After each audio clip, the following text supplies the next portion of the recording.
ආයුබෝවන් දිට්වා සුලිකුණාටුවේ බලපෑමට ලක්වී ගම්වතුරෙන් සහ නායෑම් වලින් ශ්‍රී ලංකාවේ අපේම සහෝදර සහෝදරියන් පීඩාවට ලක් වී ඇති මොහොතක ඔවුන් වෙනුවෙන් අත්වැළක්වන්නට අපට කළ හැකි දේ පිළිබඳව පසුගිය දින කිහිපයේදීම කුවේට් තානාපති කාර්යාලය මගින් ඔබව දැනුවත් කරන්නට යෙදුණා.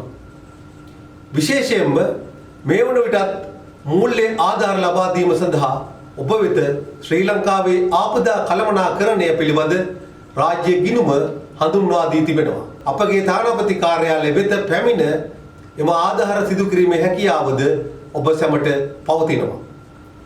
මේ කාර්යය සාර්ථකව සිදුවෙන අතරතුර අද දිනේ සිට තානාපති කාර්යාලය ද්‍රව්‍යමය ආධාර එක්රැස් කර ඒවා ආපදා කළමනාකරණ මධ්‍යස්ථානය වෙත යැවීමේ ක්‍රියාවලියක් ආරම්භ කරලා තියෙනවා. පළමු අදියරේදී අපි බලාපොරොත්තු වෙනවා මේ මාස 10 වන දින දක්වා මෙම ආධාර ද්‍රව්‍ය රැස් කිරීමට. සිකුරාදා සෙනසුරාදා ඇතුළු සතියේ ඕනෑම දිනයක ඔබට හැකි ඕනෑම වෙලාවකදී ආධාර ද්‍රව්‍ය තානාපති කාර්යාලය වෙත ගෙනවිත් බාර දීමට දැන් ඔබට අවස්ථාව හිමි වී තිබෙනවා. ඔබට ලබා දීමට හැකි ද්‍රව්‍යමය ආධාර පිළිබඳ ලැයිස්තුවක් මේ වන විටත් තානාපති කාර්යාලය නිල Facebook පිටුවේ පළ කර තිබෙනවා. ඒ වගේම කුවේට් රාජ්‍යයෙන් පිටතට ගෙන යාම තහනම් කර ඇති සුබ සාධන පදනමින් කුවේට් රජය ලබා දෙන වියලි ආහාර ද්‍රව්‍ය තානාපති කාර්යාලය මගින් බාර නොගන්නා බවත් පවසන්නට අවශ්‍යයි.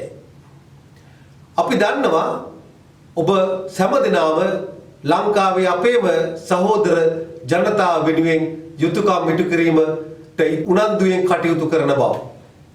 ඇතැම් අය තමන් ආධාර කිරීමෙන් පමණක් නොනැවති තම මිතුරන් රැකියා ස්ථානවල සහෝදර සේවකයන් හා එක්ව කණ්ඩායම් වශයෙන්ුත් ආධාර රැස් කිරීමට යොමු වී තිබෙන බව අපි දකිනවා.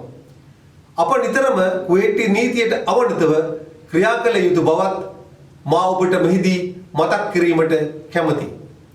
මේ වන විට කුවේටි කාගෝ ආයතනයන් පවත්වාගෙන යන ශ්‍රී ලාංකිකයන් වගේම එම ආයතනවල සේවය කරන නිලධාරීන් ඔබ ලබා දෙන ද්‍රව්‍යමය ආධාර ශ්‍රී ලංකාව වෙත නොමිලේම ප්‍රවාහනය කර දීමට ඉදිරිපත් වී සිටිනවා. මා එම ආයතන සහ නිලධාරීන් වෙත ඔවුන්ගේ නොවසුරු දායකත්වය පිළිබඳ ස්තුතිය පළ කරන්නත් කැමැතියි.